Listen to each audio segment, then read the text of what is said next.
Hey guys, my name is Nick. I'm a Microsoft Certified Expert Administrator. Create a lot of content for MSPs, and in today's video, I'm going to show you how to restrict applications within Microsoft Teams. So this is the 365 Teams Admin Center here, where you can configure all these settings. There's some certain requirements that I think should be met in all organizations from a security standpoint that you should be aware of, in the sense of the applications that are available to all users by default within Microsoft Teams.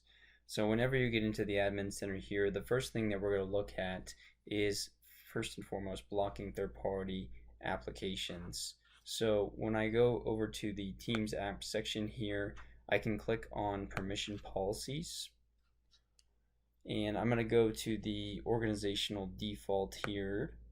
And you'll notice that third-party applications are allowed for users to go in and install. So from the end user standpoint, they can come in here and they can go to more apps, and they can see all these marketplace applications that Microsoft has published from their internal apps and also the third parties that anybody can go and download and start interacting with. So while this doesn't come up as much as more of a security concern in the sense of this being an untrusted malicious application, it's more of a data privacy, data loss concern, where they're sharing and storing data in an unmanaged application because it's in the store here. So what I would do is recommend is just blocking all apps or blocking specific apps and allowing others. So you can just go through an approval process for the rest of the applications that people may want to access. But I would block this so that they have to request access to get into a third-party application that you're not managing.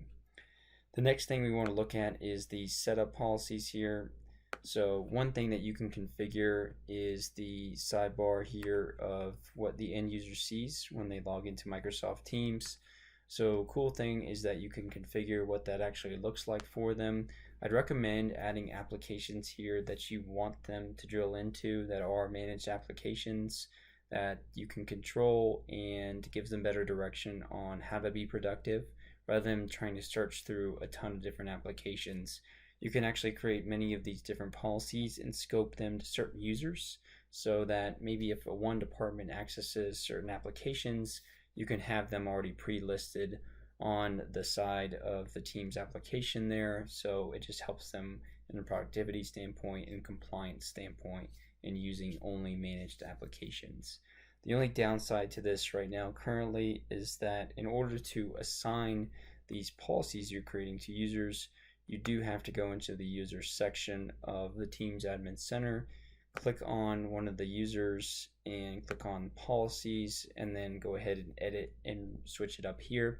Additionally, just to speed things up, you could do this with PowerShell, but it's still more of a manual process to actually assign it. So if you're looking to do this on a broad scale, definitely recommend using PowerShell over doing one user obviously at a time.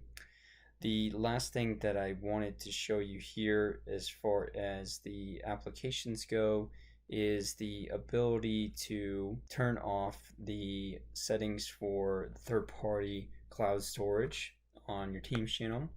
So by default, again, with any Teams channel, if you go to the Files tab on here, you have the ability to add cloud storage. And when you click on this, you have these third-party providers that can immediately be added by default into this Teams channel. And again, this could be another untrusted application. You're experiencing some data loss into something that you don't even manage or have access control rights into as well. So what you want to do there is go into the org-wide settings in the Teams Admin Center, click on Team Settings, and scroll down under the Files section here and turn off the third-party file storage applications that you guys don't manage internally as the MSP. So make sure you guys are doing that, because that's another data loss breach standpoint that I see as well too. That's everything I wanted to show you guys for this video. If you do have any questions or comments, feel free to leave them below. Otherwise, please like or subscribe to the YouTube channel. Thanks and have a great day.